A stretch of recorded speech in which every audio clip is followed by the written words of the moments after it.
নমস্কার, আমি ডক্টর প্রসেনজিৎ চৌধুরী।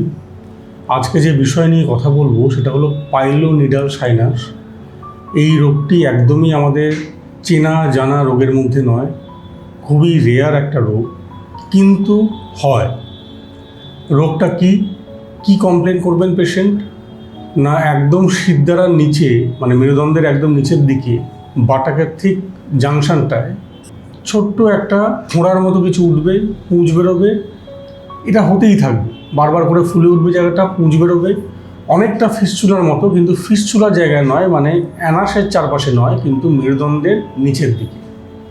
এটাকে আমরা বলি পাইলোনিডাল সাইনাস। এই রোগটির একটি ইন্টারেস্টিং নাম হলো জিপ ড্রাইভার্স ডিজিজ, অর্থাৎ যারা অনেকক্ষণ ধরে ওই জিপ গাড়ি চালান তাদের এই রোগটা বেশি দেখা দিত। কেন হয় এই রোগটা? না, আমাদের ওখানে যে চুল আছে সেই চুলগুলো ভেতরে চামড়ার মধ্যে ঢুকে গিয়ে জমা হয়ে পড়ে, এবং ওই যে চুলের যে বাসা আমাদের শরীরের ভিতর জমছে, সেখানে ইনফেকশন হয়ে এই পুঁজটা হতে থাকে বারবার করে। আগে এটাকে বড় করে কেটে একটা বড় অপারেশন করতে হতো, কিন্তু এখন লেজার প্রসিডিউর বেরোনোর পর এই পাইলোনিডাল সাইনাস খুব সহজেই লেজার পদ্ধতির মাধ্যমে কিওর করা সম্ভব। এর দুটো স্টেপ আছে।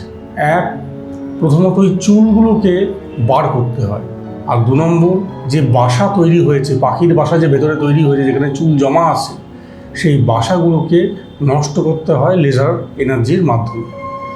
ফলে যদি দেখেন যে শিরদাঁড়ার নিচে কোথাও একটা বারবার করে ফোঁড়া হচ্ছে, রস বেরোচ্ছে, পুঁজ জমছে, অবশ্যই নিকটবর্তী কোনো সার্জেন ডাক্তারবাবুকে দেখান, যাতে আপনার রোগটা সঠিকভাবে ধরা পড়ে এবং তার সুচিকিৎসা হয়। নমস্কার।